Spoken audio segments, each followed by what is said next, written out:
Assalamualaikum warahmatullahi wabarakatuh. Malam ini kita akan membahas dendam yang berujung maut. Malam itu kawasan Cibinong Bogor dikejutkan oleh peristiwa tragis. Langit mendung, jalan sepi, dan hanya ada beberapa lampu jalan yang menerangi suasana. Seorang pria ditemukan terkapar bersimbah darah di pinggir jalan. Tubuhnya penuh luka tusukan, napasnya tersengal-sengal, mencoba bertahan, tetapi kehilangan banyak darah. Warga sekitar yang mendengar suara rintihannya segera keluar rumah dan terkejut melihat pemandangan mengerikan itu. Mereka panik dan langsung menghubungi pihak kepolisian serta ambulan. Tak lama kemudian, sirine mobil polisi dan ambulan mencecah kesunyian malam. Petugas medis segera membawa pria itu ke rumah sakit. Namun takdir berkata lain.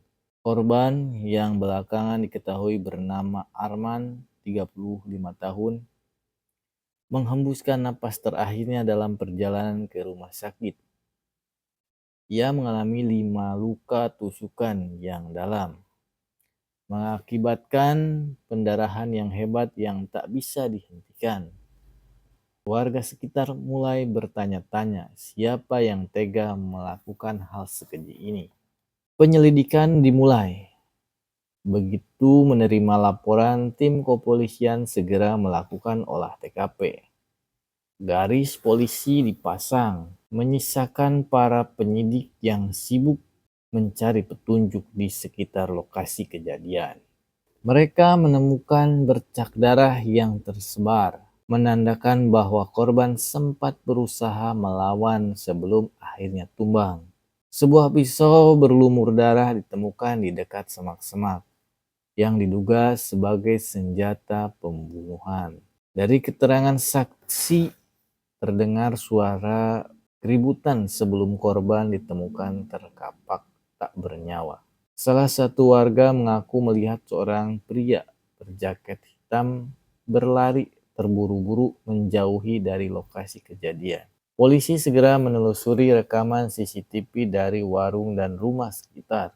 Dan benar saja seorang pria berjaket hitam tampak berjalan mondar-mandir sebelum akhirnya menyerang korban. Setelah menggali lebih dalam, polisi menemukan motif awal. Dari informasi yang dikumpulkan, Arman diketahui memiliki masalah dengan seseorang beberapa waktu lalu.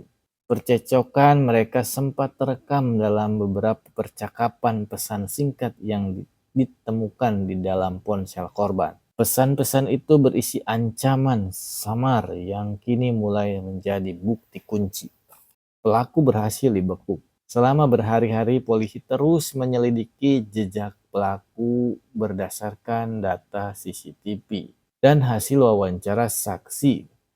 Mereka akhirnya mengarah pada satu nama, yaitu Doni, 38 tahun, seorang pria yang diketahui memiliki dendam pribadi terhadap Arman. Polisi segera melacak keberadaan Doni yang ternyata menghilang setelah kejadian. Tim kepolisian akhirnya menemukan lokasi persembunyian Doni di sebuah rumah kontrakan di kawasan Depok. Dengan sigap mereka melakukan penggerebekan di pagi buta.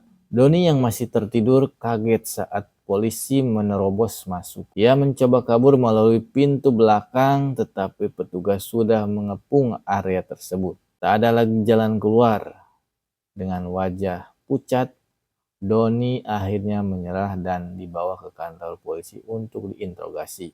Saat diperiksa, Doni awalnya terus mengelak. Namun setelah bukti-bukti kuat ditunjukkan, ia tak bisa lagi menghindar. Dengan suara lirih, ia akhirnya mengakui perbuatannya. Saya sudah kesal sejak lama. Dia sering merendahkan saya. Malam itu saya hanya ingin memberinya pelajaran. Tapi saya kehilangan kendali, ujar Doni dengan mata berkaca-kaca.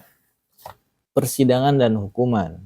Kasus segera masuk ke meja hijau. Persidangan berlangsung penuh ketegangan. Keluarga korban hadir dengan wajah penuh duka.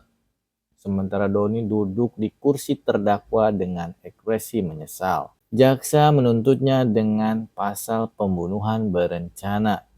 Doni diketahui telah membawa pisau dari rumahnya sebelum menemui Arman.